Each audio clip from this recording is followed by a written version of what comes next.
Buongiorno, ben ritrovati, siamo in diretta come sempre, oggi in primo piano uno degli argomenti che sta facendo discutere in questo momento commercianti, esercenti che si sono divisi. Parliamo del pagamento con le carte. Noi dunque vogliamo chiederlo a voi telespettatori con questo sondaggio. Pagamenti con carte solo sopra i 60 euro. Se siete d'accordo, quindi componete il sì, lo vedete in verde, lo 0422 1626 691. Se invece non siete d'accordo, il rosso 0422 1626 690. L'esito di questo sondaggio nel corso della nostra trasmissione in prima serata Ring alle 21:15. Ma anche la cronaca in primo piano in questa nostra edizione. Ci spostiamo nel Trevigiano parlando del crack Compiano, maxi confisca dai conti dell'ex imprenditore trevigiano. Sentiamo. Su esecuzione della sentenza della Corte di Appello di Venezia, il Comando Provinciale della Guardia di Finanza di Treviso ha provveduto a confiscare oltre 15 milioni di euro sui conti correnti dell'ex imprenditore trevigiano Luigi Compiano. Compiano, al centro di una nota indagine diretta dalla Procura di Treviso, è stato condannato in via definitiva per l'omesso versamento dal 2011 al 2013 di circa 17 milioni di euro di imposte. Il provvedimento, eseguito dai finanzieri di Treviso, arriva dopo il ricorso respinto dalla Corte di Cassazione e si inserisce nel complesso iter investigativo che aveva già permesso lo scorso luglio di sequestrare una villa intestata a Compiano del valore di 1.200.000 euro. Ci spostiamo ora nel Vicentino. Il nuovo albero di Natale inaugurato 2 giorni fa nella piazza centrale di Montecchio Maggiore è stato danneggiato dai vandali. Ieri sera al momento dell'accensione l'albero si è illuminato soltanto a metà. Alla verifica dei tecnici comunali è emerso che il cavo delle lucette era stato tranciato di netto a circa 1,5 metri di altezza, lasciando senza elettricità tutta la parte inferiore. Si tratta di un gesto vergognoso, rileva Gianfranco Trapula, sindaco di Montecchio Maggiore, assolutamente da condannare, che ferisce la nostra comunità perché va a colpire il simbolo del Natale. Ed ancora, sempre dal Vicentino, ha minacciato di dar fuoco ad un bar di Albettone e poi ha puntato la pistola scacciacani contro i carabinieri, sferrando un pugno ad uno dei militari intervenuti, arrestato 38enne con precedenti. Ti brucio il bar. Così avrebbe minacciato e vessato ripetutamente la titolare di un bar ad Albettone, il 38enne arrestato dai carabinieri arrivati da Campiglia dei Berici e Sossano, che l'hanno intercettato nella sua abitazione. A quel punto l'uomo, residente in provincia e con precedenti, quando ha visto i carabinieri ha iniziato a minacciarli con una pistola scacciacani e nel momento di disarmarlo e immobilizzarlo ha minacciato e colpito uno dei militari sferrandogli un pugno sul fianco che ha procurato lievi lesioni. L'uomo è stato arrestato in flagranza per reati di violenza, minaccia e resistenza pubblico ufficiale, arresto convalidato dal Tribunale di Vicenza che ha disposto gli arresti domiciliari. Invece adesso parliamo di economia e lo facciamo, le vedo già sugli schermi. Alessandro Trentini, presidente Apindustria Veneto, buongiorno, grazie per essere con noi. Buongiorno a voi, grazie. E il presidente Federico Capraro, Ascom Treviso, buongiorno anche a lei. Buongiorno a tutti. Subito una domanda a lei, visto che il sondaggio l'abbiamo fatto proprio sul pagamento delle carte, insomma un po' i commercianti sono divisi, sopra, sotto i 60, lei che cosa pensa di questo? I commercianti sono divisi perché hanno un problema. Il problema è il costo delle commissioni. Noi italiani abbiamo l'abitudine all'uso del contante, un'abitudine che all'estero non c'è più. La tendenza è anche qui in Italia si vada in quella direzione, anche per pagamenti di importi minimi, tutto viene così tracciato, diventa poi una comodità. La realtà dei fatti è che per permettere a questa comodità di essere tale è necessario che le commissioni delle banche nei confronti dei POS, quindi degli esercenti, vengano abbassate e per gli importi sotto una determinata soglia azzerate. Perché non è possibile pensare che per transazioni di 1,50 euro il costo di un caffè piuttosto che di un giornale, piuttosto che di altri prodotti o servizi, si applicano delle commissioni con dei costi che rendono poco conveniente l'uso. Da qui tutta la discussione in corso di rialzare la soglia, e da lì dai 30 ai 60. Il problema sta a monte, se venisse risolto a monte si risolverebbe anche il problema. Fra l'altro però c'è chi continua comunque a far pagare con la banca, con la carta, anche insomma, spese molto piccole, come per dire un caffè. Sì, e questo diventa un problema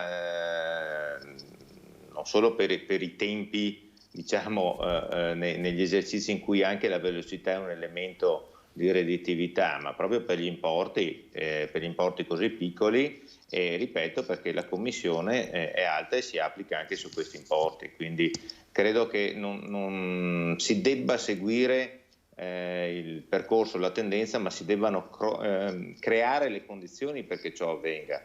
Quindi gli istituti bancari devono intervenire. All'estero i costi per le commissioni sono completamente diversi, sono in alcuni casi addirittura abbattuti allo zero, per cui c'è la possibilità di farlo. Il nostro sistema bancario deve affiancarsi a questa indicazione del governo.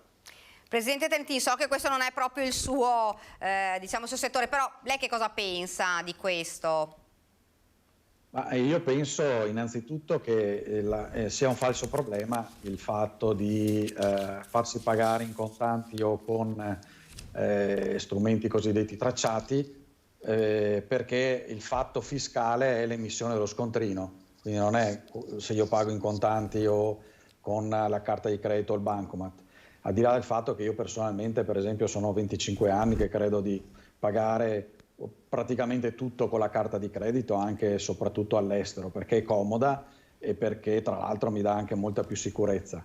Quindi secondo me è una falsa polemica. Ovviamente eliminare del tutto il contante vorrebbe dire eliminare anche quella parte, diciamo, di anonimato, ma anonimato buono, cioè che nulla c'entra col fisco, ripeto, che invece si regola attraverso l'emissione del documento fiscale, perché se io pago con il bancomat ma l'esercente non emette lo scontrino, a me, voglio dire, negli ultimi anni credo che non mi sia mai capitato, il problema non sussiste. Certo, sussiste poi nella possibilità di andare a controllare con un incrocio tra gli incassi e la contabilità, però nel momento, voglio dire, se ci deve essere evasione c'è. Certo che anche parlare di evasione per importi sotto i 60 euro fa un po' ridere. Io credo che l'evasione fiscale in questo paese vada trattata in maniera molto diversa. Ci sono dei sistemi che le grandissime aziende usano che non si riducono a questo argomento.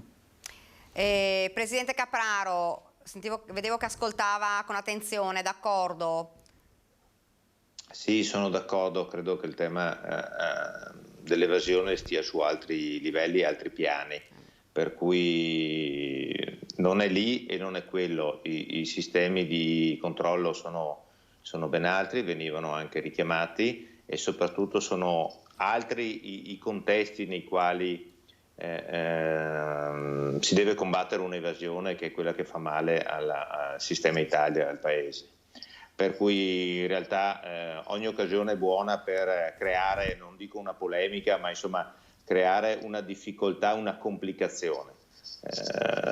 Ben venga la moneta elettronica, ripeto, fino alla noia, creiamo le condizioni perché sia davvero una comodità per ambo le parti, l'esercente e il cliente.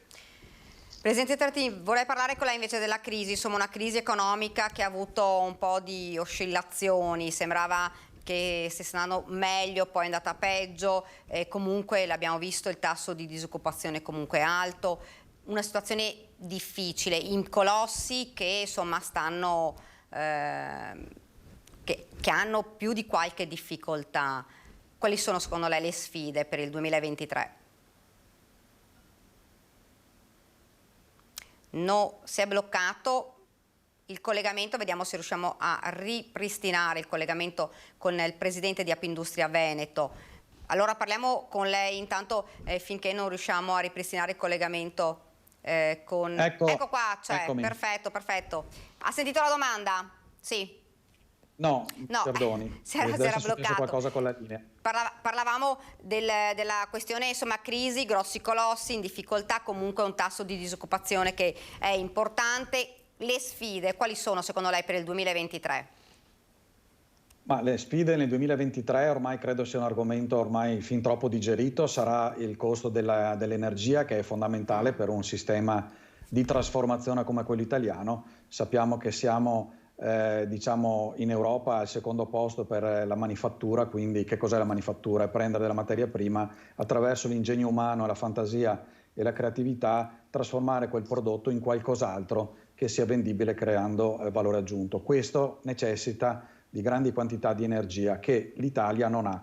Cioè l'Italia ha basato, lo vado a dire spesso nei vari incontri, il proprio successo fino a qualche anno fa, poi c'è stata appunto la crisi del 2008, il Covid, eccetera, sull'unico elemento che non possiede, cioè sia materia prima che energia. Questo anche però dovuto a delle scelte politiche scellerate.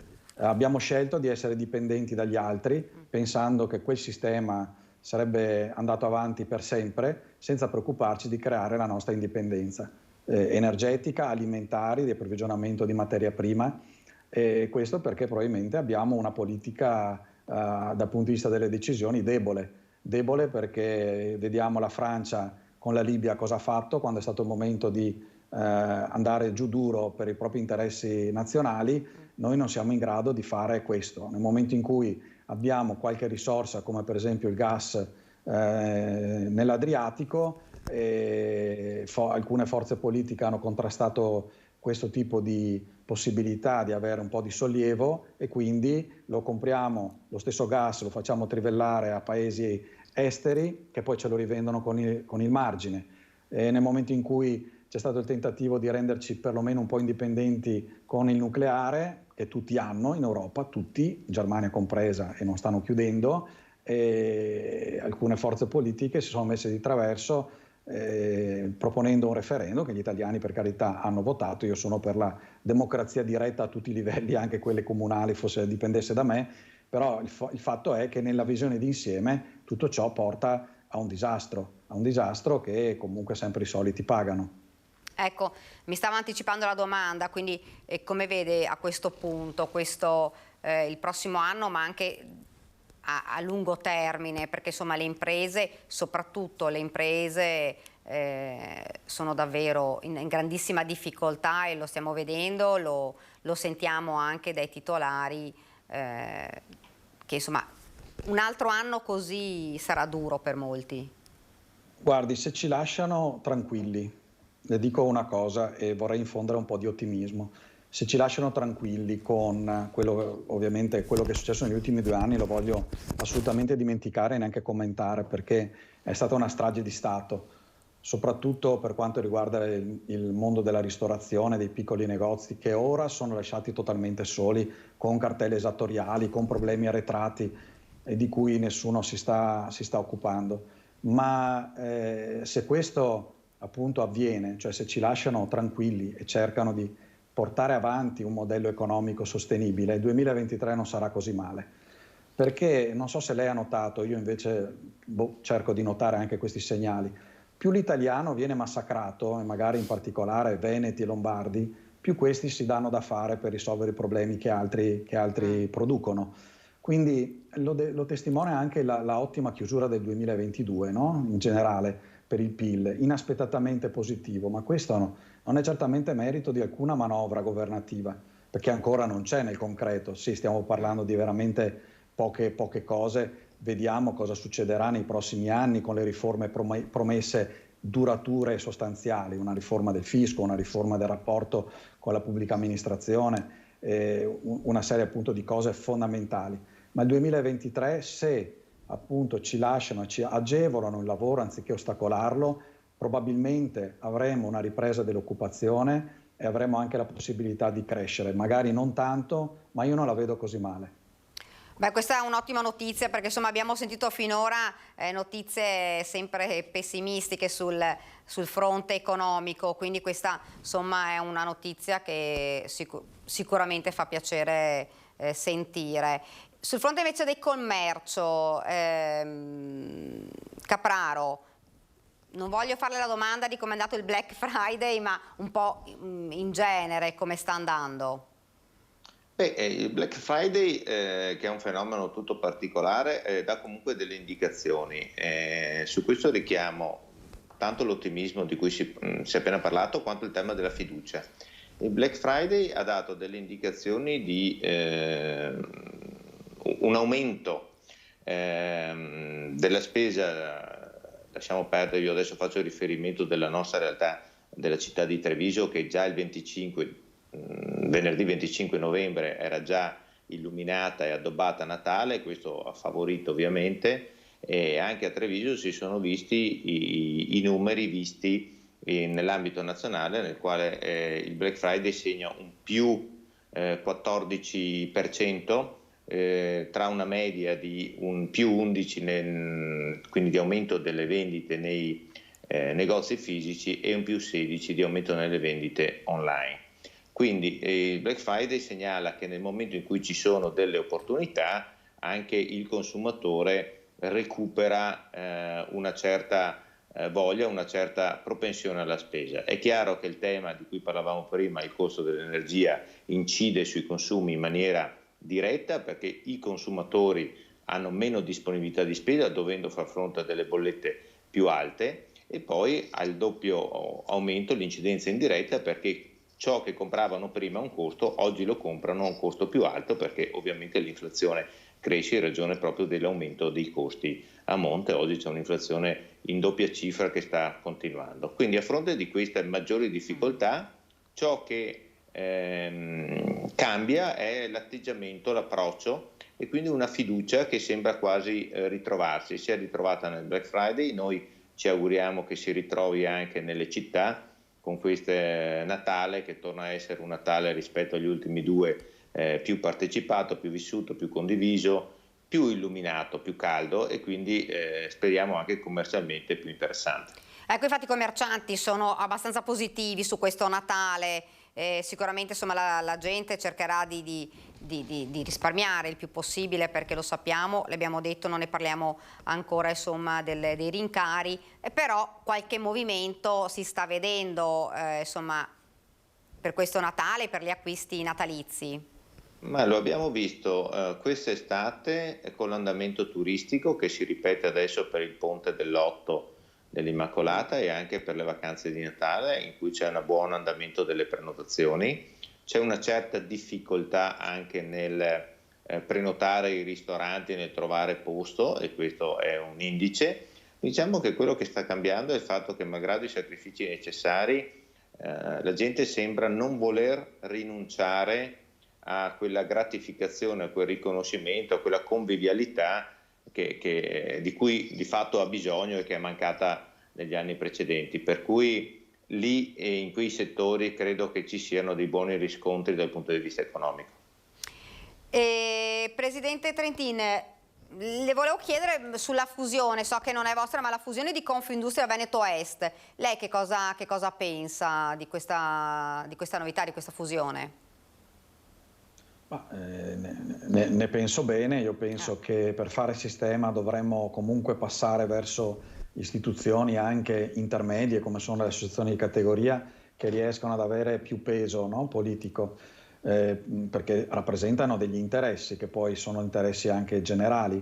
Quindi la vedo ovviamente bene, non fa parte del nostro, certo, del nostro sistema, ma credo che siano dei segnali che comunque importanti, ecco, per l'economia soprattutto del Veneto. Lei prima ci diceva ci devono lasciar lavorare.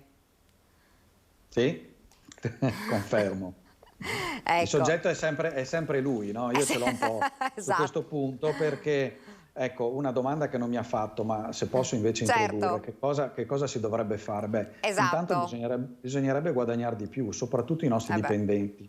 Allora lei potrebbe pensare, ma come, il presidente di un'associazione datoriale che dice che i dipendenti devono guadagnare di più? Sì, devono guadagnare di più anche per colmare quel gap inflattivo che in questo momento ci sta attanagliando, perché tra chi deve guadagnare di più è anche molto spesso l'imprenditore che ha un suo compenso che è esattamente tassato come il reddito dipendente, sia ben chiaro. Bene, in questo caso, faccio un esempio, per un dipendente che ha, diciamo, mediamente 1.400-1.500 al mese per 13 o 14 mensilità, quindi si arriva a 1.800, 1.000 più o meno netti al mese, bene, il costo che l'azienda sopporta è quasi di 2 volte. Quindi non è vero che gli stipendi in Italia sono più bassi, per esempio, rispetto alla Germania. Il fatto è che il carico fiscale è così elevato che la percezione, cioè quanto arriva con bonifico in conto corrente, è nettamente più basso. È una vergogna che in Italia gli stipendi siano calati in generale anziché salire dall'introduzione dell'euro. Quindi per risolvere la cosa, che cosa proponiamo da sempre? Il fatto che il carico fiscale verso dipendenti in generale delle aziende sia abbassato, perché non è possibile che per un aumento, per esempio, di 200 euro in busta paga, l'impresa ne paghi 400 al sistema, quindi è disincentivante. Adesso buono è stato molto interessante la proposta del governo, che è quella di aumentare, no, l'esenzione fiscale per gli aumenti di produttività, i bonus, i fringe benefit, tutta una serie di normative, di aggiustamenti, scusate, però devono rimanere stabili nel tempo. Non possiamo noi ogni mese ricevere la mail dal nostro consulente del lavoro che le cose cambiano, perché è anche difficile star dietro a queste cose. Ecco perché una riforma fiscale seria che abbassi fortemente le tasse sul lavoro e soprattutto crei anche delle no tax area, cioè fino a 12.000 euro, c'è un pensionato, voglio dire, che sicuramente non diventa ricco, non dobbiamo rincorrerlo come Stato per fargli pagare le imposte, si creino delle aree di non tassazione con neanche presentazione della dichiarazione dei redditi per far fare una vita dignitosa. Guardate che le no tax area sono applicate in tutti i paesi del mondo, cioè non è possibile ricevere la dichiarazione, fare la dichiarazione, pagare il CAF per pagare magari 150 euro all'anno, ma vogliamo lasciar stare la gente, questo vuol dire lasciar stare la gente. Non dobbiamo fare, come in questo momento, un meccanismo che è stato creato in maniera assurda veramente dai governi precedenti, uno stato di polizia. Così non si può vivere, al di là di quanti soldi guadagno. Non so se ho reso l'idea. Certo, ma lei appunto parla di un punto che è focale, di cui penso si discute ormai da tantissimo, che è quello della riforma fiscale, che tanto viene annunciata.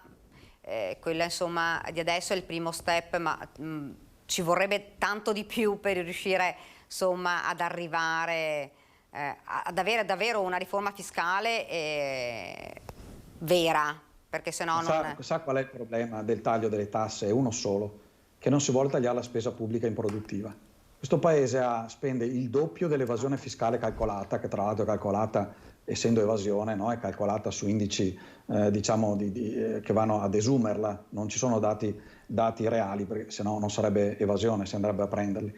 Quindi questa spesa improduttiva vuol dire enti, vuol dire consigli di amministrazione, società, che partecipate dal pubblico, che sono perennemente in perdita e pagano stipendi veramente assurdi a componenti decisi dalla politica che nulla fanno per il progresso di questo paese, per la produzione di prodotto interno lordo. Quindi finché non si mette mano lì, e ci vuole molto coraggio, è ovvio che non si riesce dall'altra parte a diminuire l'imposizione fiscale, perché non stiamo parlando di diminuire la spesa sociale, che è fondamentale, no? Tutti noi vogliamo addirittura aumentarla per la scuola, per la sanità, per tutto quello che è, diciamo, sono i servizi di base per una vita dignitosa.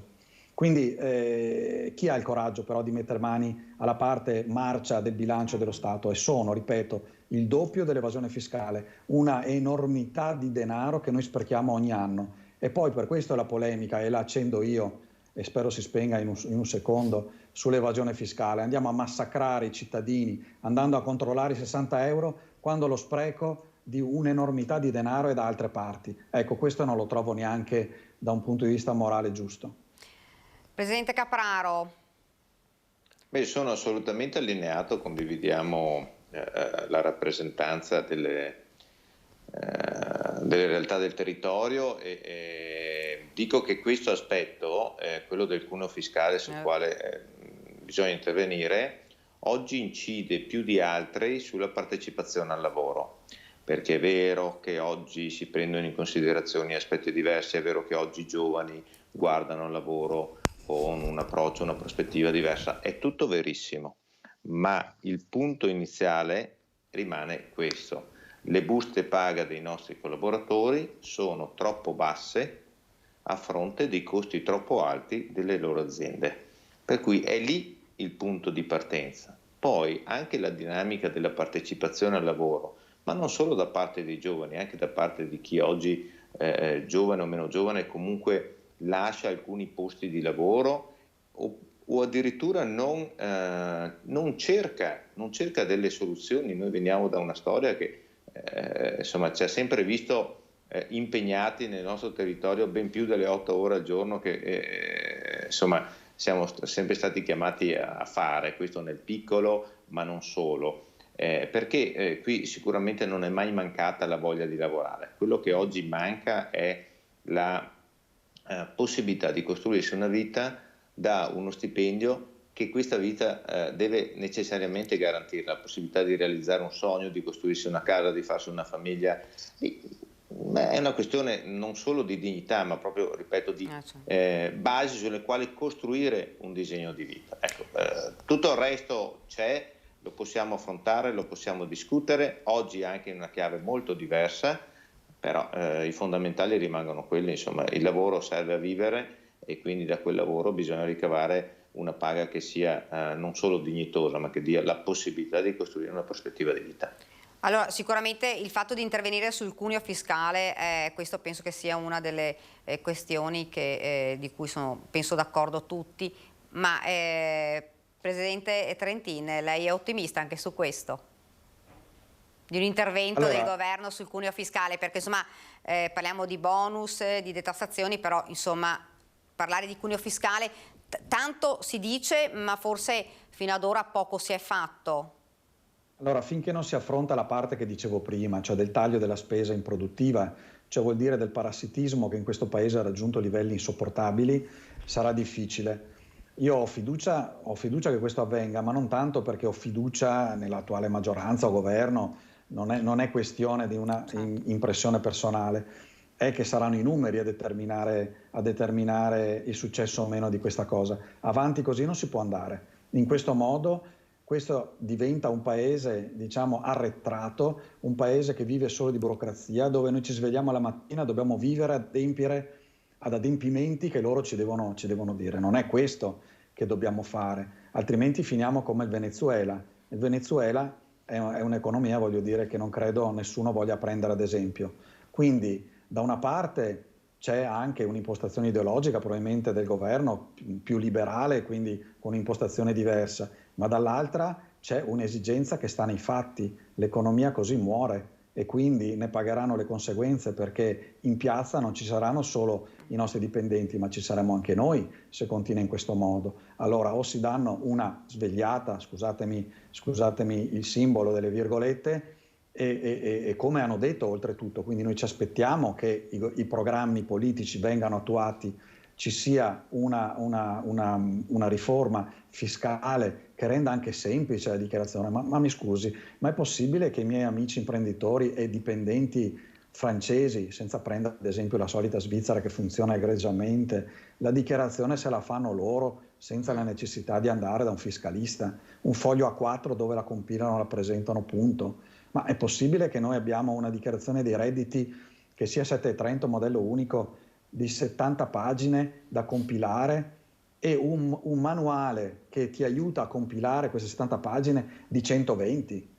Ma è un paese normale questo? Cioè io voglio dire, non è una questione da chiedere solo agli imprenditori. Non è possibile che il 60% degli italiani abbia problemi con l'Agenzia delle Entrate. No, è una cosa, voglio dire, che tutti dovremmo chiederci, anche voi come giornalisti, che già state facendo tanto, ma è un argomento assolutamente non solo da affrontare, ma da debellare. Non è possibile che noi cittadini viviamo in questo modo. È il prezzo da pagare per vivere nel paese più bello al mondo, anche se ci siamo nati? Beh, io dico che forse è un po' esagerato.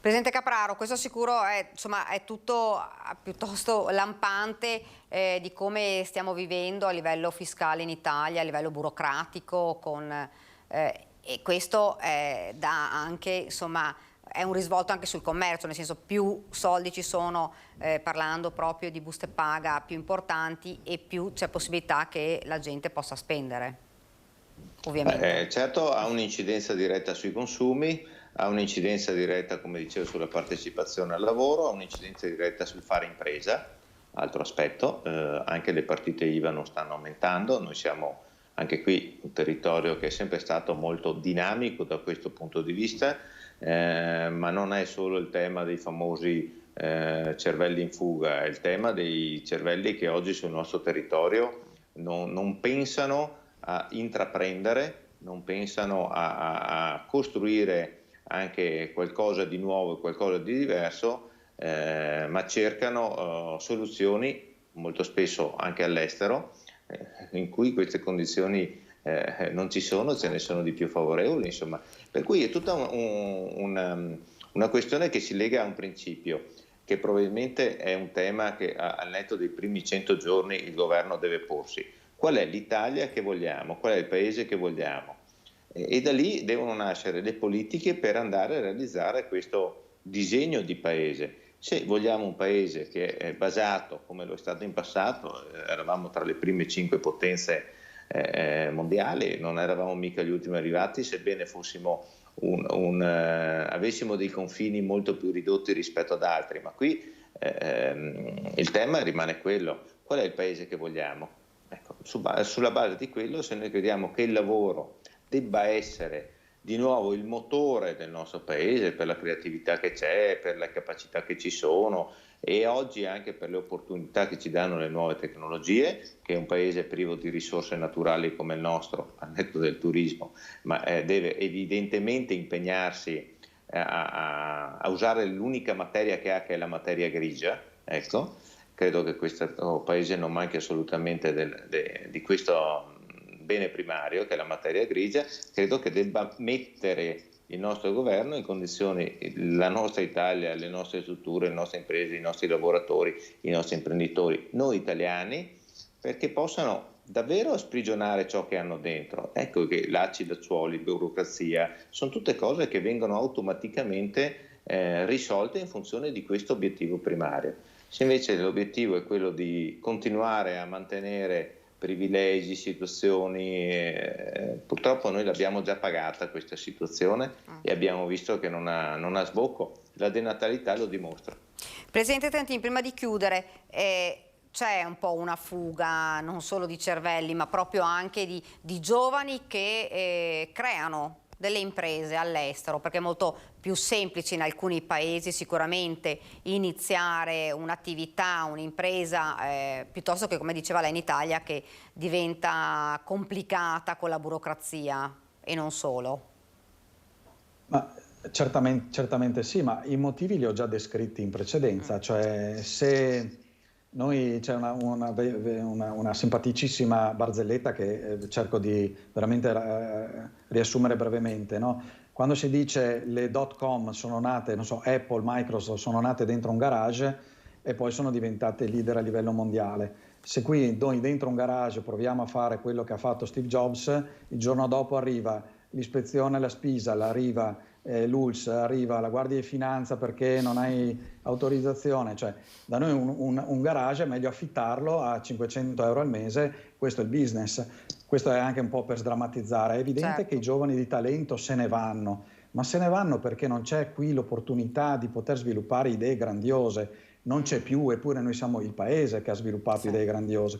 Lo stesso Fagin è partito da Vicenza e ha inventato il microchip, ma dove ha sviluppato la sua impresa ed è diventato ricco, giustamente ricco, non solo economicamente, ma culturalmente e da un punto di vista imprenditoriale negli Stati Uniti, no? Perché? Perché qui purtroppo le nostre menti grandiose cercano di svilupparsi e hanno ragione, è giusto uscire per andare a trovare altre opportunità.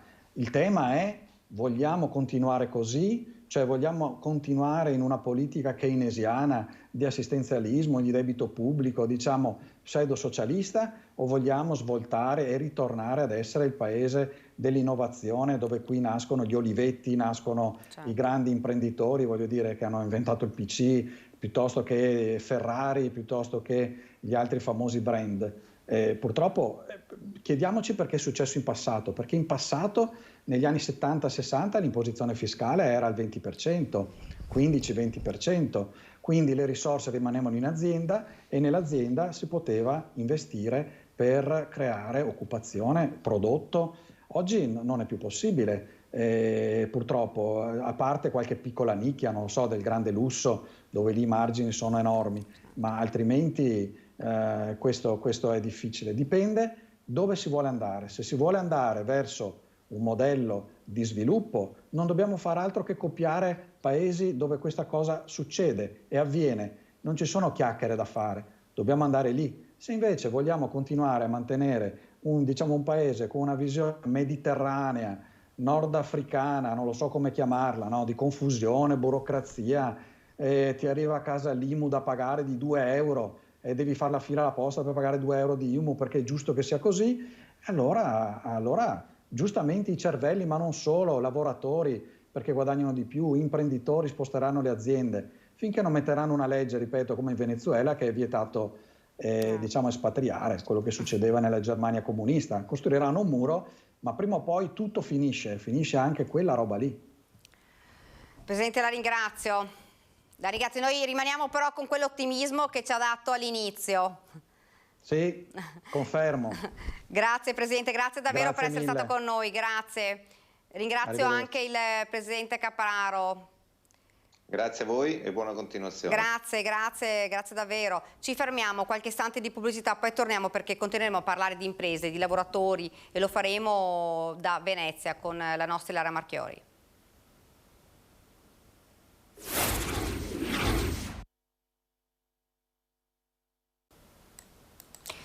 Siamo tornati nuovamente in diretta in studio ed ora andiamo a Mestre, ve l'avevo preannunciato, parliamo di idee per sostenere aziende e lavoratori, lo facciamo con la nostra Ilaria Marchiori che si trova con un ospite. Buongiorno Ilaria.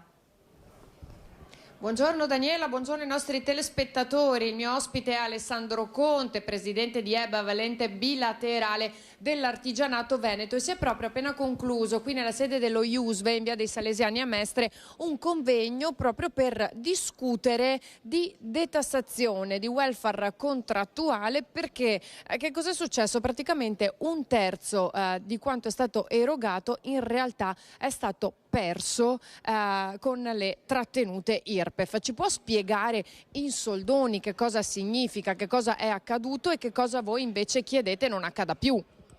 Allora, noi questa mattina abbiamo lanciato una riflessione tra la fiscalità del welfare aziendale, che non è tassato, e il welfare invece contrattuale, quello che abbiamo noi come ente bilaterale, è tassato normalmente come fosse da una parte reddito di lavoro, dall'altro come una tassazione di una erogazione normale. Credo questo non sia giusto. Perché noi come ente bilaterale le erogazioni le facciamo, erogazioni assistenziali, sociali per la famiglia, che sono uguali al welfare aziendale, se non anche migliori, perché stanno attenti effettivamente a quelle che sono le esigenze dei nostri lavoratori, del territorio e delle famiglie. Per cui noi chiediamo che ci sia lo stesso trattamento, le stesse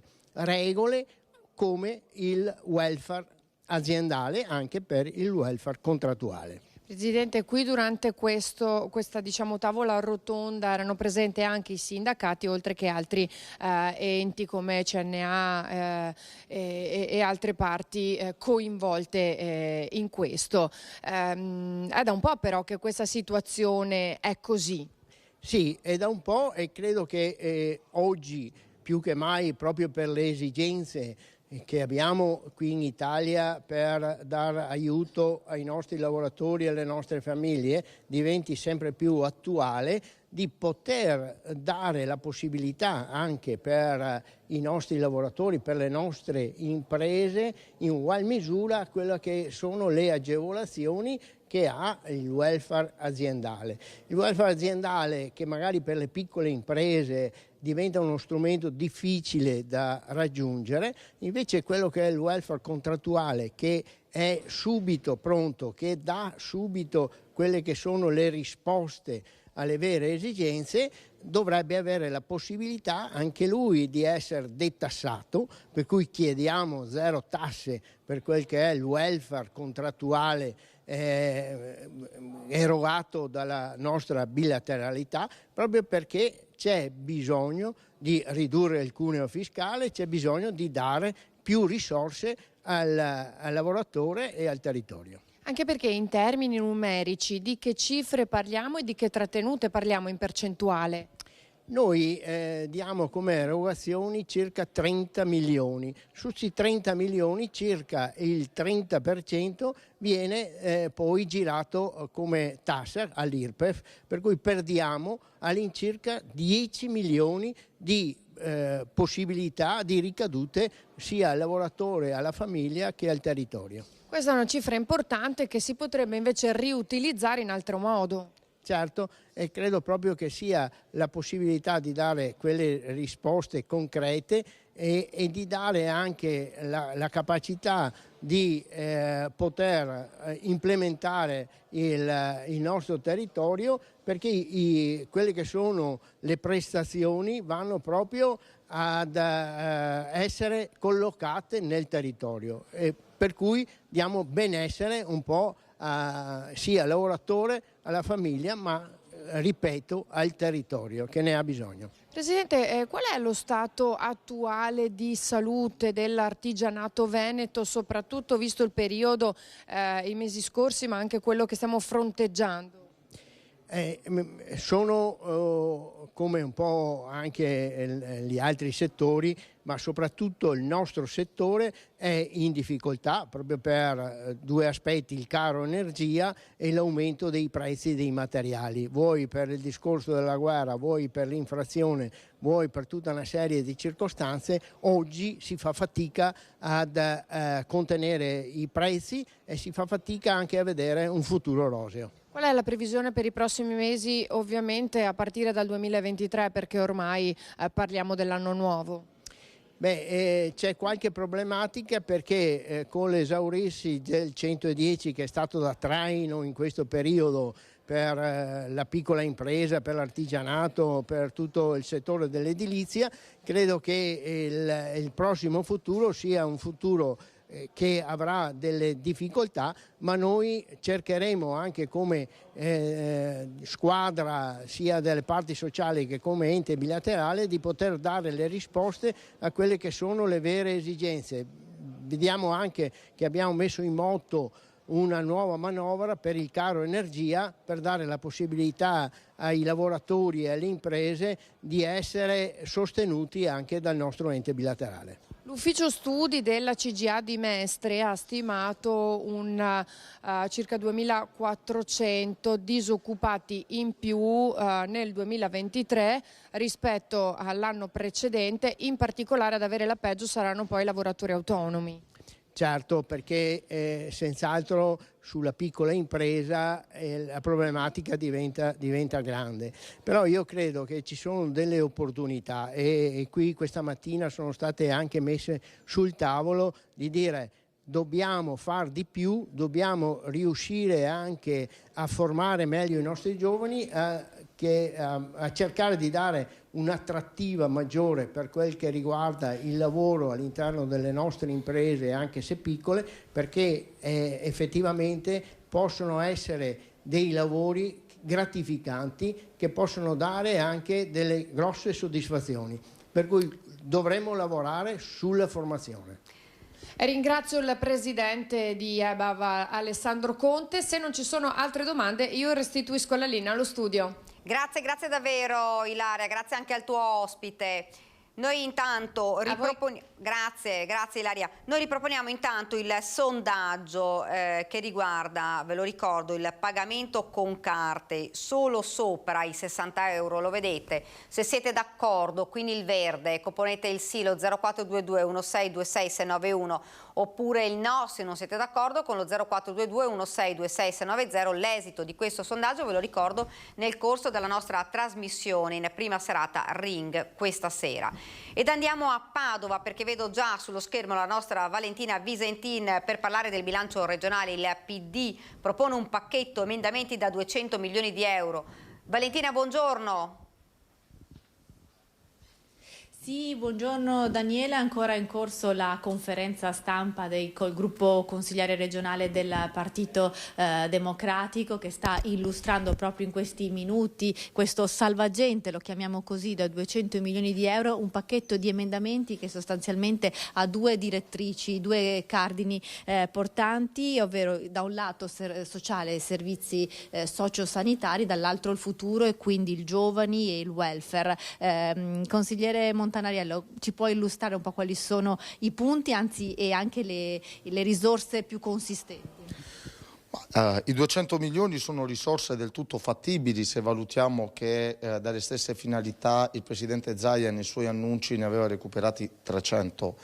Personalmente ho costruito tutta una manovra emendativa dove si declina alla fine in emendamenti di risorse importanti, seppur non importantissime, ad esempio ce n'è uno specifico di 15 milioni di euro, dove si chiede di fare non fantascienza, una cosa reale, del tutto fattibile, che è già stata fatta in Emilia-Romagna, quindi una regione vicino a noi, con lo stesso numero di abitanti, bene o male pari al nostro, 4 milioni e mezzo a 4 milioni e 9, dove chiediamo 15 milioni per far sì che gli studenti under 14 abbiano la gratuiticità nell'utilizzo dei mezzi di trasporto e studenti e lavoratori under 19 abbiano anche loro, in base all'ISEE che non superi i 30.000 euro l'anno, il trasporto pubblico a titolo gratuito. Questo non ha solamente il fine di aiutare le famiglie. Se valutiamo che all'interno della nostra regione gli ultimi dati che ci sono arrivati su quello che è lo stato di benessere delle famiglie, lo stato di povertà negli ultimi 10 anni raddoppia, quindi le famiglie che a metà mese non riescono a fare più la spesa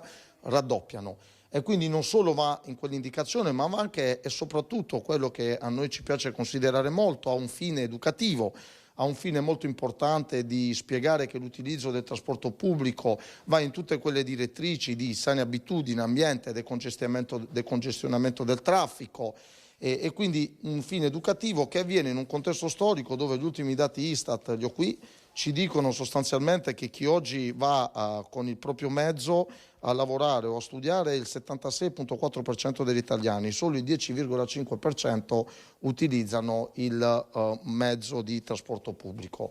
Se noi valutiamo che all'interno della nostra regione siamo, dati Astra, i penultimi d'Italia nella contribuzione sul trasporto pubblico locale, facciamo delle manovre di leggi dove pesano sulle aziende senza dargli soldi, come quelle del trasporto di fasce deboli, che giusta la legge, ma pesa sulle aziende di trasporto che non hanno mai visto i soldi della regione, sempre dati Astra, dall'8 ai 10 milioni. E quest'anno per l'ennesima volta non viene messo nulla sul trasporto pubblico locale di acqua, quindi Venezia e laghi e gomma, quindi bus, ma solo 14 milioni di euro per il ferroviario. Quindi siamo di fronte all'ennesima manovra che sul trasporto pubblico abbraccia Concerta e sta a guardare e non interviene. Noi crediamo che i dati di povertà delle famiglie, i dati di disincentivazione e di utilizzo del trasporto pubblico ci portano nella direzione di dire che questa è una manovra lungimirante ed educativa. Tornate anche a gamba tesa sulla questione sanitaria, quindi sui medici di medicina generale e chiedete al Presidente Zaia che 10 milioni di euro di risorse vengano messe per le indennità annuali dei medici di medicina generale. Ma certo, noi in una ricerca, quindi dati puramente scientifici, non politici, abbiamo visto come incideva in questi anni per quota pro capite, quindi non viziata dagli abitanti, il numero di scelte di investimento per i medici di medicina generale. Siamo l'ultima regione d'Italia con un coefficiente di 0,17. Quelli sopra di noi, regioni pari alle nostre, sono a 0,20, 0,25, 0,30. Nei momenti mentre gli altri chiedevano, parliamo di regioni tipo Piemonte o Toscana, quindi con una popolazione, Piemonte o Emilia, una popolazione pari alla nostra, chiedevano 50-100 borse e noi ne chiedevamo 20-30. Addirittura nell'ultimo settennio la Toscana, che ha 1,2 milioni di abitanti meno di noi, ha chiesto 120 borse in più. Questo cosa vuol dire? Che ormai tu ti trovi in un problema che in questi anni è trascurato e hai bisogno di un elettroshock. Quindi noi chiediamo che per i prossimi anni, per recuperare il passato, si chiedano 600 borse il prossimo anno e 1200 per il prossimo quinquennio. E quindi una copertura importante perché le zone carenti a oggi solo nella provincia di Venezia sono 91. Per chi ascolta da casa la zona ottimale è 1200 assistiti, quindi noi facciamo 91 per 1200, 11.000 persone senza medico di medicina generale o aggregati a qualcun altro senza servizio ottimale. Chiediamo al Presidente Zaia che su questo intervenga e smetta di avere quella politica un po' pilatiana dove dice che c'è sempre qualcun altro che abbia questa regia, perché i dati sulla quale noi richiediamo di confrontarsi e invitiamo il Presidente Zaia di venire in aula e confrontarsi ci dicono chiaramente che la scarsa programmazione degli ultimi 15 anni ci porta a questo, senza dare colpe ad altri. Insomma, la scienza non fa geometria, ecco. Allora, ringraziamo il consigliere Montanariello, lo lasciamo tornare alle spiegazioni di questi emendamenti, che ovviamente poi tutti i dettagli nelle prossime edizioni dei nostri telegiornali serali. Da Padova è tutto, restituisco la linea allo studio. Grazie davvero Valentina, grazie anche al tuo ospite. Noi andiamo avanti e continuiamo con la cronaca da Vicenza. Una verifica fiscale eseguita dall'ufficio delle dogane di Vicenza ha portato alla scoperta di un ampio traffico illecito internazionale di carburanti con un'evasione di IVA per oltre 4 milioni di euro e l'applicazione di sanzioni per oltre 8 milioni di euro. Il meccanismo fraudolento consisteva nell'utilizzo di false dichiarazioni di intento emesse da società cartiere fittiziamente interposte nella filiera commerciale e nell'emissione di fatture per operazioni inesistenti. Lo schema illecito, oltre che realizzare l'ingente evasione fiscale, ha permesso ai suoi autori di beneficiare di una vera e propria alterazione in favore delle regole di mercato. Infatti il carburante acquistato senza applicazione dell'IVA veniva rivenduto ai distributori stradali, concretizzando una significativa concorrenza sleale con un grave danno per gli operatori commerciali del settore che agivano invece correttamente. E noi rimaniamo invece nel Vicentino, andiamo invece a Monte Galdella, dove un uomo è rimasto ferito gravemente a seguito di un incidente automobilistico avvenuto all'alba di questa mattina. Monte Galdella è stato trasportato in codice rosso al pronto soccorso di Vicenza un uomo alla guida di una vettura uscita di strada che, ribaltandosi, è finita in un fosso. Le sue condizioni risultano gravi, ma non sarebbe in pericolo di vita. L'incidente è avvenuto questa mattina poco prima delle 5 in via Lampertico in direzione Ponte di Nanto. Il conducente, residente nel Basso Vicentino, finito autonomamente fuori carreggiata, forse per un colpo di sonno, è rimasto incastrato nell'abitacolo della sua vettura. È stato necessario perciò l'intervento di una squadra dei Vigili del Fuoco per liberarlo e affidarlo alle cure dei sanitari del SUEM, allertati da un automobilista di passaggio. Per i rilievi e stabilire le cause dell'incidente sono intervenuti i carabinieri.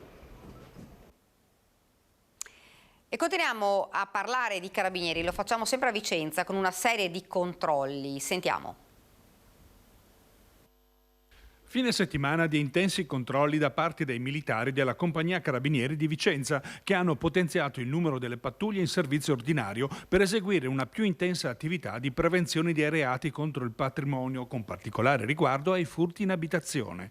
Reati in aumento in questo periodo a ridosso delle festività natalizie. Nello specifico sono state controllate le zone più degradate del centro urbano di Vicenza e nei territori dei comuni del comprensorio, in particolare a Brendola, Lonigo, Longare, Sossano, Campiglia dei Berici e Albettone. Sono stati effettuati posti di controllo alla circolazione stradale lungo le principali arterie, verificati in totale 56 veicoli e 88 persone. A Vicenza i militari hanno dato esecuzione all'ordinanza di sospensione cautelativa della misura alternativa agli arresti domiciliari nei confronti di un uomo di 28 anni domiciliato in città. Era stato indagato per ripetuti reati di furto ai danni dei supermercati della provincia. Denunciati per ricettazione invece un 43enne e un 38enne, entrambi di origine serba, perché ritrovati in possesso di 12 biciclette da corsa e mountain bike. Nel garage di loro pertinenza anche una bici elettrica, sottratta poco prima ad un cittadino indiano che si è visto restituire nell'immediato la preziosa 2 ruote. I controlli dei militari proseguiranno più intensi anche nei prossimi fine settimana, soprattutto nelle fasce serali e notturne. Ed ora nel Padovano con una tragedia a Saccolongo, sabato sera 47enne si è sentito male alla guida ed è purtroppo morto.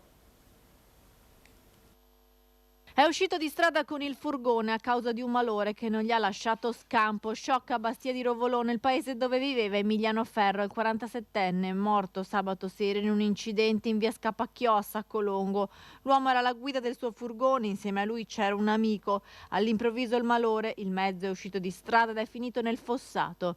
All'arrivo dei soccorsi per l'Emiliano Ferro non c'era più nulla da fare, vani tutti i tentativi di rianimarlo. Illeso l'amico che era nel furgone con lui. Il 47enne era molto conosciuto a Bastia, dove viveva con la compagna. Non è ancora stata fissata la data dei funerali. Mentre è stata fissata invece la data dei funerali di Riccardo Faggin, il 26enne padovano morto lo scorso lunedì in un incidente stradale in via Romana a Ponense.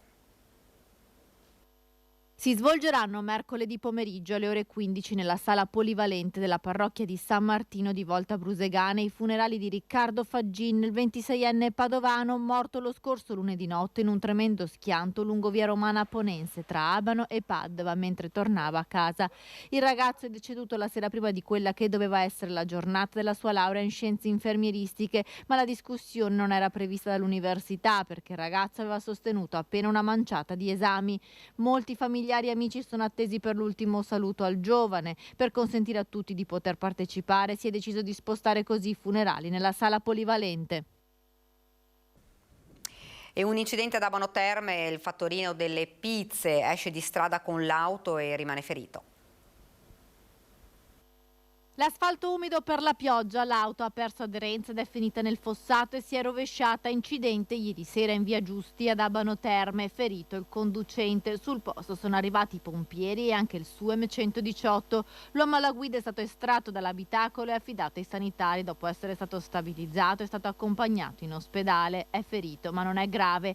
Il conducente stava consegnando delle pizze. Come da prassi è stato sottoposto ad esami del sangue e a col test per accertare lo stato psicofisico al momento dell'impatto. Sulle cause che hanno contribuito alla fuoriuscita autonoma non si esclude la velocità, ma anche il terreno reso viscido dalla pioggia. Sempre a Padova una quindicenne non dava notizie di sé dal 30 novembre, è stata ritrovata a Vigonza. Da mercoledì scorso si erano perse le tracce di una quindicenne ospite di una comunità per minori a Padova. È stata ritrovata dagli agenti della questura di Padova a Vigonza a casa di un 21enne. L'adolescente si era allontanata con un'amica, anche lei ospite della comunità, che però era rientrata. Fondamentale la testimonianza di quest'ultima che ha dichiarato alla polizia di essere stata ospitata dal 21enne che avrebbe anche mostrato 2 pistole. Gli agenti si sono recati al domicilio del giovane di Vigonza ritrovando la ragazza. Non è stata trovata però nessun'arma, solo una decina di riproduzioni a salve o adatte a soft air e pistole, alcune senza tappo rosso. La minorenne è stata nuovamente affidata alla comunità. Ed ancora cronaca, sempre dal Padovano, trovato il deposito di uno spacciatore 25enne tunisino in un appartamento di via Giordano Bruno a Padova. Tradito dal mazzo di chiavi che teneva in tasca, guai per un 25enne tunisino fermato dagli agenti della squadra mobile di Padova dopo una lunga attività di osservazione mentre usciva da uno stabile di via Giordano Bruno in compagnia di un connazionale 21enne. L'uomo in un primo momento ha dichiarato di abitare a Stra nel veneziano. Dalla perquisizione sono spuntate le chiavi di un appartamento in cui era ospite e aveva a disposizione un divano letto ed un armadio.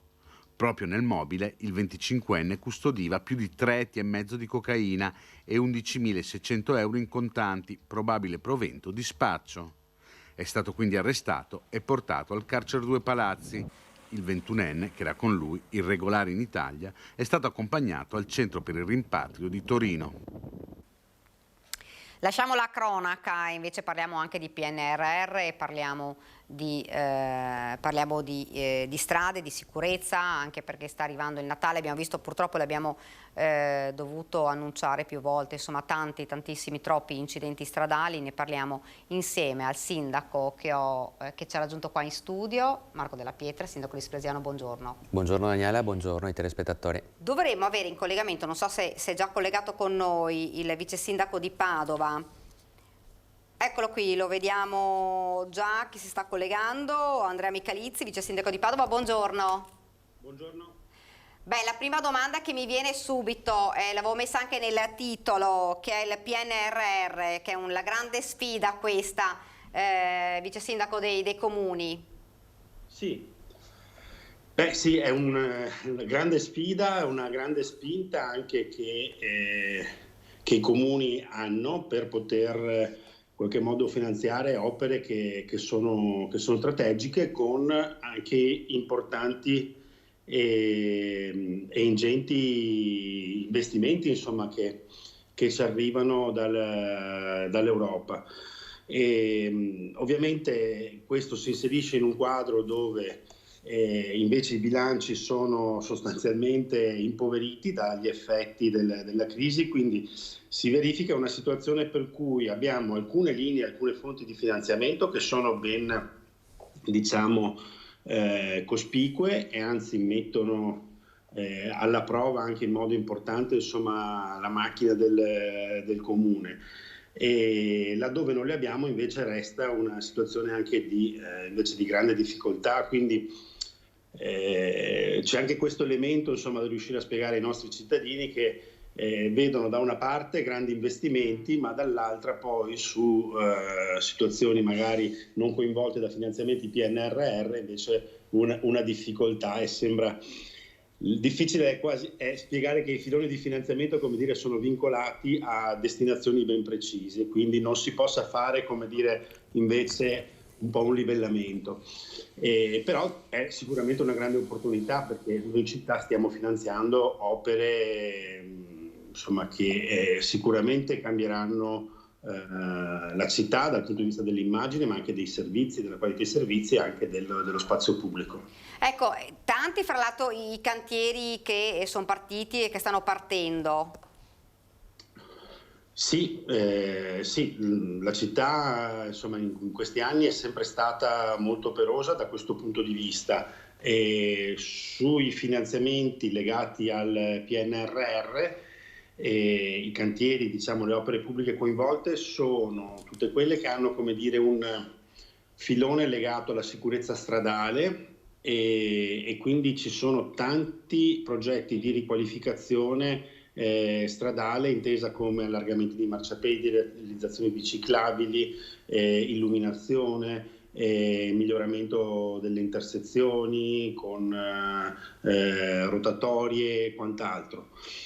Si passa poi alla sicurezza delle infrastrutture. Noi stiamo spendendo milionate sulla sicurezza dei nostri ponti, e sono tutti soldi che arrivano dal PNRR. Anche questo, un po' il Covid ci ha fatto dimenticare la tragedia di Genova, ma quella nascondeva, come dire, un tema che coinvolge tantissimi comuni del nostro territorio, che negli anni hanno investito in sviluppo, e magari insomma un territorio che ha sempre ha visto un po' trascurare l'elemento della manutenzione. Queste risorse ci stanno aiutando in questo senso. Ma sicurezza del territorio vuol dire anche sicurezza idraulica, e noi stiamo concludendo anche la realizzazione di un bacino di laminazione a Brusegana, quindi la zona di Padova Ovest, finanziato proprio con quegli interventi.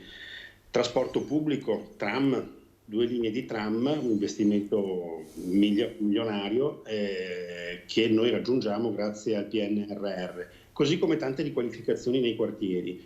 I quartieri sono, come dire, i destinatari maggiori, insomma, di questi investimenti, e alcuni programmi anche di finanziamento dello Stato sono alimentati da finanziamenti PNRR. Penso il più grosso che abbiamo in città è quello sull'Arcella, dove 15 milioni di Pinqua ci aiuteranno a investire sulla riqualificazione di Piazza Azzurra d'Italia, sulla palazzina ex Conil, ex Configliacchi, e tutta una serie di sistemazioni che mettono in sicurezza i percorsi casa-scuola, oltre all'edilizia residenziale pubblica.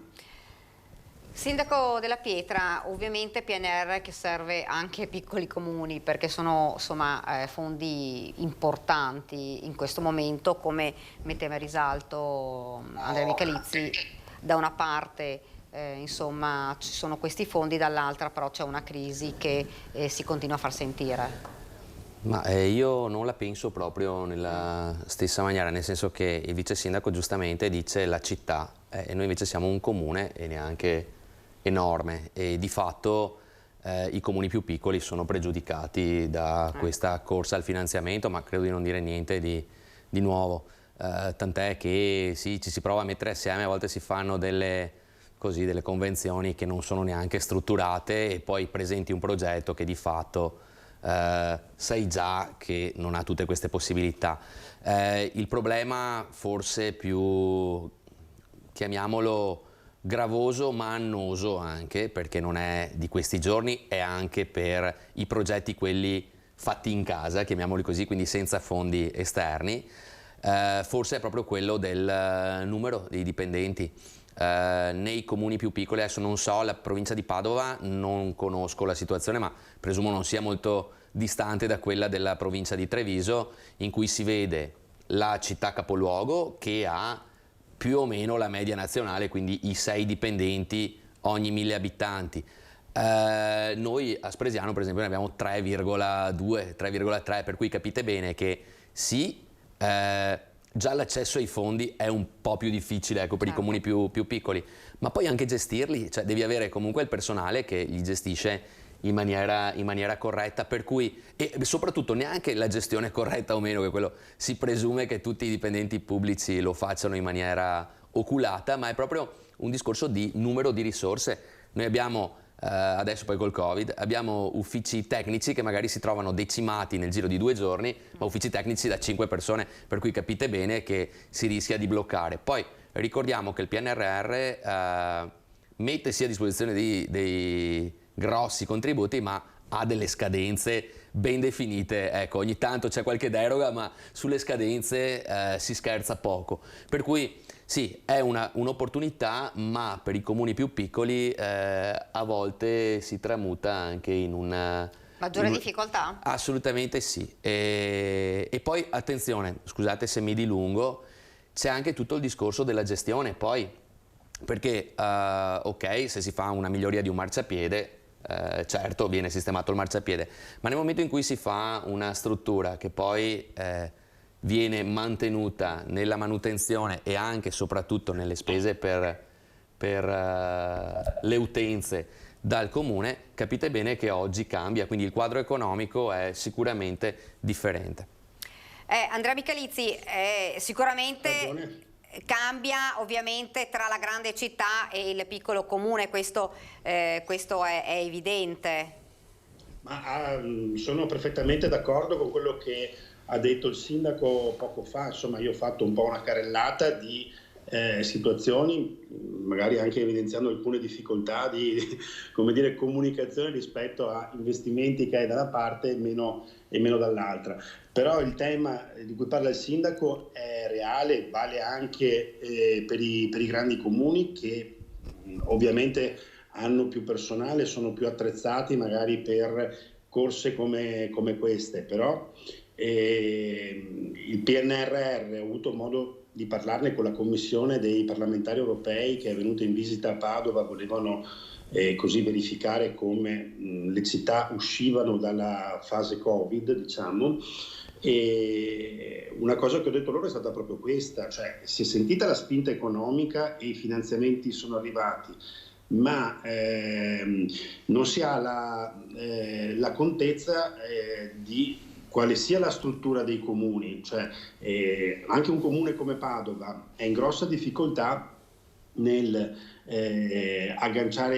progettare per agganciare finanziamenti, nel tenere il passo di scadenze molto, molto brevi, perché stiamo seguendo un volume di opere e di finanziamenti mai visto prima. Insomma, questo mette ovviamente gli uffici in grande difficoltà, anche perché ovviamente non vogliamo perdere le risorse che abbiamo agganciato. Quindi anche all'ANCI, che ha fatto qualche settimana fa una convention, una 3 giorni a Bergamo, nazionale, dove erano presenti anche, in quei 3 giorni sono venuti circa 10 ministri, insomma, quindi è stata anche un'occasione importante di confronto. Si è fatto presente come ai comuni servono personale e strumenti per poter affrontare a pieno, in modo positivo, e poter spendere in realtà questa opportunità del PNRR, perché tantissimi sono con l'acqua alla gola nella impossibilità di gestire questi finanziamenti. Un altro elemento è questo, cioè la crisi economica ci sta mettendo di fronte ad alcuni paradossi. Ne cito uno, insomma, che può essere esemplificativo come situazione. Noi costruiamo col PNRR magari un asilo nuovo, perché il PNRR alimenta e finanzia questo tipo anche di investimenti, ma poi il Comune, con la crisi energetica e l'impossibilità di ampliamento di personale, non è capace di far funzionare questa struttura. Ecco, insomma, serve, come dire, un rapido allineamento per fare in modo che questi finanziamenti poi riescano, come dire, arrivare in modo omogeneo nel territorio e poi essere messi a frutto sul serio. Marco Della Pietra, è un paradosso, cioè i comuni hanno bisogno di più personale, più dipendenti, altrimenti si rischia di perdere quella che è in realtà un'opportunità importante, non solo per i comuni grandi, ma anche e soprattutto per i comuni piccoli. Assolutamente sì, sono d'accordo con la disamina appena fatta, e soprattutto per quanto riguarda la linea sugli asili, perché anche lì c'è da dire che ai più sembra che ci siano soldi che arrivino da tutte le parti e che ogni giorno ci sia un bando per prendere soldi. Non è proprio così, cioè diciamolo, perché dopo uno dice: ma come, tutti i SCAI del PNRR? No, allora a oggi penso che siano stati forse 5-6, dai, adesso magari tiro basso, ma in realtà vabbè, c'è stato asili e mense, c'è stato il discorso del sociale, che lì vabbè si apre un po', però per dire, le piste ciclabili noi stiamo ancora aspettando, deve uscire ad ottobre, no? Questo che noi con l'IPA della marca Trevisana, comunque vabbè, al di là di questo voglio dire, non è che sia uscito di tutto e di più, c'è roba, i borghi, ma cioè, i borghi, certo. Spresiano, è difficile, no? Trovare quindi poi vabbè, tutto il discorso della rigenerazione urbana, però attenzione, non è tutto sto po' di roba come stanno dicendo, cioè dovrebbero uscire. Il problema qual è? Che la scadenza del 2026 si avvicina sempre di più, per cui poi bisognerà fare ancora più corse. Detto ciò, il discorso asili è stato forse la prima linea di finanziamento asili e mense, no? Al di là del fatto che in un territorio come il nostro, non mi stancherò mai di dirlo, che vede il 70% degli asili paritari, rischiavi anche di creare degli incidenti diplomatici, lo dico così proprio per usare un eufemismo, ma davvero di togliere gli iscritti alla materna, magari parrocchiale, o comunque a quella parificata, per metterli in quella statale. Ma c'è anche un discorso di denatalità da tenere a mente, perché attenzione, non mi risulta certo. che siamo in un periodo florido. No. Vabbè, che lo dica io poi, vabbè. No. E quindi sì, lì c'è stato, per dire, questa linea, è stata data una scadenza per aderire al contributo, erano 2,5 miliardi di euro, me lo ricordo benissimo. Alla fine, quindi alla scadenza, erano stati richiesti contributi per 1 miliardo e 300 milioni di euro.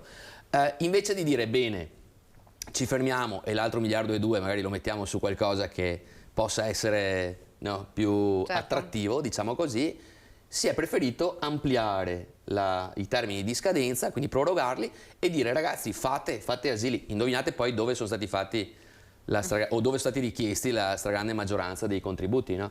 Per cui ecco, forse andrebbe anche rimodulato in tal senso, le necessità del territorio andrebbero magari viste e, come diceva appunto il vice sindaco, messe a terra in maniera piuttosto omogenea. È chiaro che la città, seppur magari un sindaco di un comune non dovrebbe dirlo, ma la città viene prima perché la città funge da polo attrattivo anche per i comuni, quindi ci mancherebbe altro, la città capoluogo deve avere una linea preferenziale, deve avere magari uno sviluppo, ma che sia parallelo quantomeno.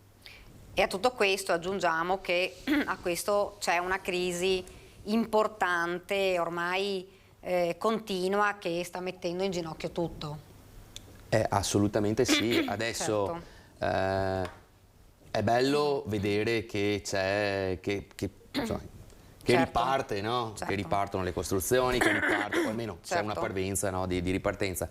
Però noi abbiamo una serie di casi sociali e di nuovi poveri già nati al tempo del Covid, ma adesso abbiamo la situazione è proprio completamente fuori controllo, per cui il Comune sicuramente mette tutte le proprie risorse a disposizione dell'aiuto di queste persone, per cui sì, non è una contrapposizione, ecco. E su questo, Andrea Michelizzi, su questo ovviamente comuni grandi e comuni piccoli non fanno differenza. La crisi ha toccato tutti in percentuali ovviamente diverse, ma la soglia della povertà è aumentata dappertutto. Sì, io dico che bisognerà annoverare anche tra i poveri anche gli enti pubblici, perché prima dicevo appunto che, adesso passatemi la battuta, non voglio banalizzare sulla povertà, ci mancherebbe altro, anzi poi dico due cose su questo, però appunto, lo accennava anche il sindaco prima, siamo nella situazione in cui il PNRR finanzia alcuni filoni, e quindi i comuni possono fare anche grandi investimenti, e il cittadino vede grandi spese per una cosa, e poi il comune, che quando gli viene sollecitato per altri interventi, che sono l'asfaltatura della strada, piuttosto che l'illuminazione di un tal quartiere, piuttosto che qualsiasi altra esigenza, insomma, dice che non abbiamo soldi a bilancio. O i comuni che oggi si stanno mettendo anche una mano sulla coscienza, un tema che ha sollevato correttamente anche il governatore Zaia, che il timore che se non si riesce a governare bene questa impennata anche di costi sull'energia, da qualche parte noi i soldi li dobbiamo tirare fuori, e non vogliamo certo farlo dai contribuenti, ma anche questo, come dire, è un segnale di grande difficoltà. Ecco, quindi questa contraddizione, diciamo, c'è tutta, e talvolta è anche difficile spiegarla ai cittadini. Un'ultima cosa che va detta, a mio avviso, sulla possibilità di di far funzionare, insomma, queste linee di investimento, oltre alla difficoltà del personale, che è più forte ovviamente nei comuni piccoli, noi siamo sommersi da regole che certamente procedure che certamente non ci consentono di arrivare a un'opera pubblica in tempi brevi. Esatto. E questo cioè, se noi vogliamo centrare gli obiettivi che il PNRR ci sta ponendo, dobbiamo immaginare, questo al governo l'abbiamo detto e abbiamo avuto anche, come dire, ascolto da questo punto di vista, servono procedure perché i comuni possano realizzare almeno questi interventi, non, come dire, in generale, ma procedure che ci consentono di far marciare bene questi finanziamenti, perché sono soldi che ci dà l'Europa e che assolutamente non possiamo far tornare indietro o non spendere. Per quanto riguarda i poveri, ovviamente invece la povertà è in questo periodo anche in cui il freddo si avvicina, e ovviamente si sente. Io penso anche che poi i grandi comuni, le grandi città hanno anche situazioni come la stazione o altri, come dire, siti che fanno sì che poi molti di queste persone, anche servizi, insomma, quindi molte persone si concentrano nei grandi centri abitati, che magari hanno anche di più per poter far fronte a queste situazioni. Noi abbiamo anticipato l'emergenza freddo per creare più posti letto, perché Certo. in questo periodo il fenomeno di persone che dormono in strada e quindi allo sbando, insomma, è aumentato notevolmente, è stato anche oggetto di attenzione e di cronaca, insomma, nella nostra città. Fra l'altro leggo adesso su Repubblica, Meloni, vabbè, no fughe in avanti sull'autonomia, e poi sul PNRR dice non basta più, costi aumentati, valuteremo le priorità.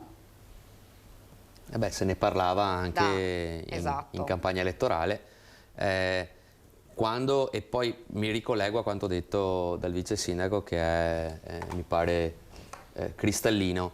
Nel momento in cui tu vai avanti con tutta la parte burocratica e tutte le lungaggini che ci sono, no? Quindi approvi un piano economico, porti il progetto in consiglio, fai tutto quello che c'è da fare, e attenzione, non passano mesi, passano anche degli anni dall'inizio a studio fattibilità, il progetto definitivo, esecutivo, poi dopo, insomma, attenzione, e in fase d'opera può succedere di tutto, perché poi dopo, quando fai il bando, è quello che arriva secondo, i 45 giorni da aspettare che facciano ricorso, c'è una serie proprio di normative, scusatemi, che va ad incidere.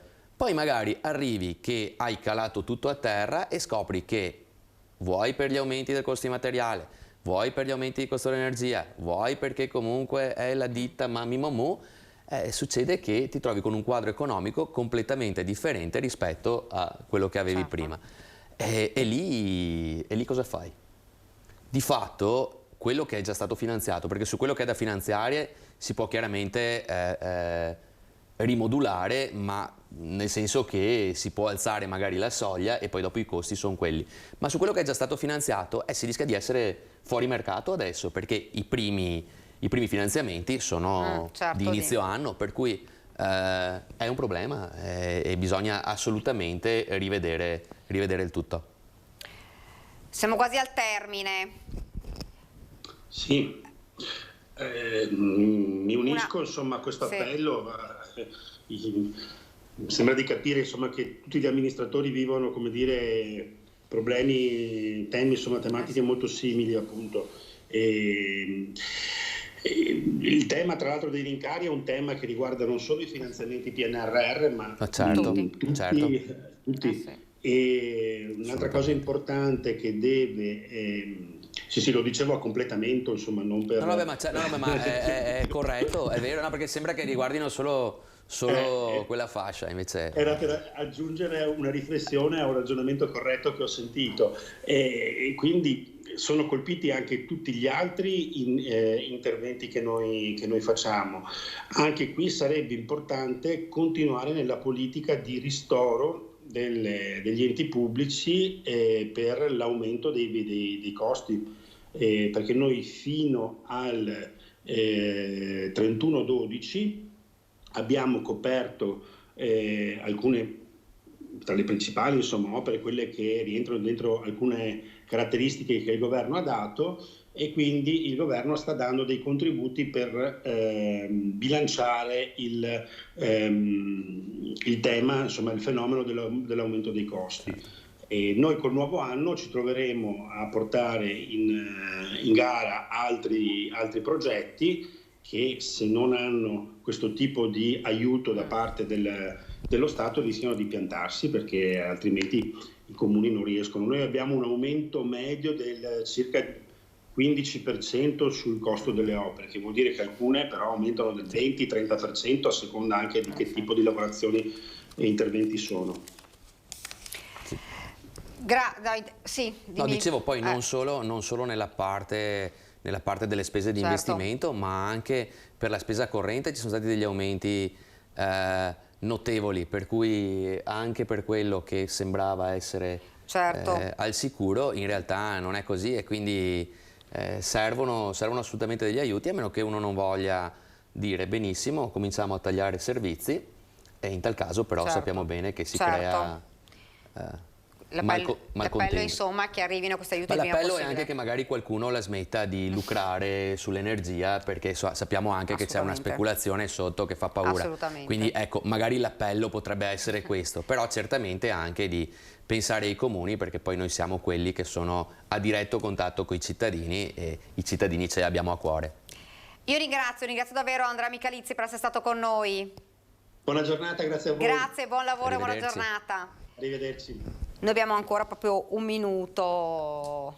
No, io so che cioè non si dovrebbe prendere per questo, ma approfitto. Prima parlavamo di natalità, no? Esatto, io adesso attendo mia moglie in attesa. Tu stai cambiando un po' la percentuale. Sì, esatto, io sono quello che la tiene su, ma oggi compie gli anni Azzurra, la mia secondogenita, compie 4 anni, allora approfitto, le faccio gli auguri in diretta. Gli auguri anche da parte della redazione, ovviamente, alla piccolina. Siamo arrivati quasi al termine, non so se manca poco. Cosa ci si aspetta per questo 2023? Perché io ho sentito tutti dicevano ma siamo ottimisti, il prossimo anno davvero si io spera. Invece sono un po' pessimista, e che lo dica io, no? Che magari arrivo con un maglione così, fa un po' male, però sarà che ho avuto negli ultimi giorni soprattutto dei riscontri che non mi sono piaciuti. Mi pare che ci sia ancora un substrato di egoismo nelle persone che invece dovrebbe essere oltrepassato. Io ieri ho fatto il convegno nazionale dell'APAT, quindi degli apicoltori all'Odissea, eravamo in tanti, e nel mio intervento introduttivo ho citato Marco Aurelio che dice che ciò che non giova all'alveare non giova neanche all'ape, e mi sono fatto l'augurio, a me sicuramente in prima persona ma anche al pubblico, che magari cominciamo a pensarla così davvero un po' tutti. Di fare più squadra. Grazie davvero a Marco Della Pietra per essere stato con noi, insomma speriamo di averlo qua altre volte, anche perché ci sono tanti argomenti di cui discutere. Prima di lasciarvi vi ricordo gli ospiti di questa sera, la trasmissione Ring 21:15, Erika Baldin, Movimento 5 Stelle, Alberto Babani, imprenditore, l'onorevole Gian Antonio Darè, europarlamentare della Lega, e poi si parlerà alle 22:15 di Una Bomber, un'inchiesta che è riaperta con Marco Maisano, giornalista, e poi invece alle 22:30 Arturo Lorenzoni, economia dell'energia UniPD. Fra poco ci sarà il meteo, la pubblicità, però non lasciate Antenna 3 perché si parlerà alle 13:40 di sanità, di medicina. Parleremo di ozono, terapie nel trattamento delle patologie neuro-ortopediche. L'ospite Alberto Alexandri, direttore sanitario Istituto EUN, insieme alla nostra Alice Montagnier. Meteo e pubblicità, a fra poco.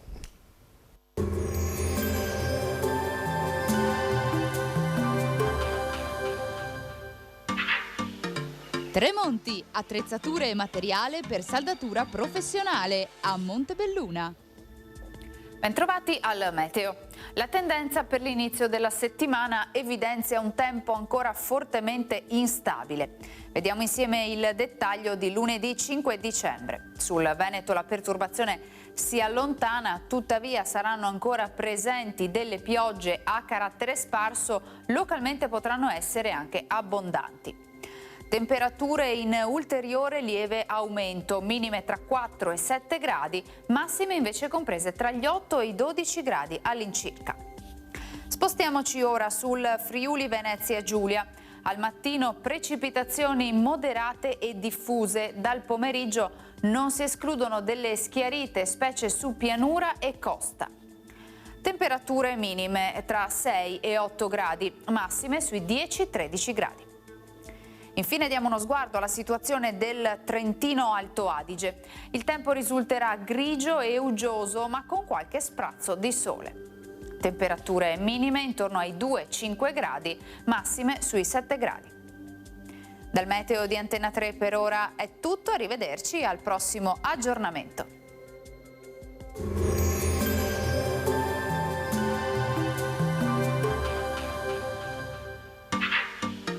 Tremonti, attrezzature e materiale per saldatura professionale a Montebelluna.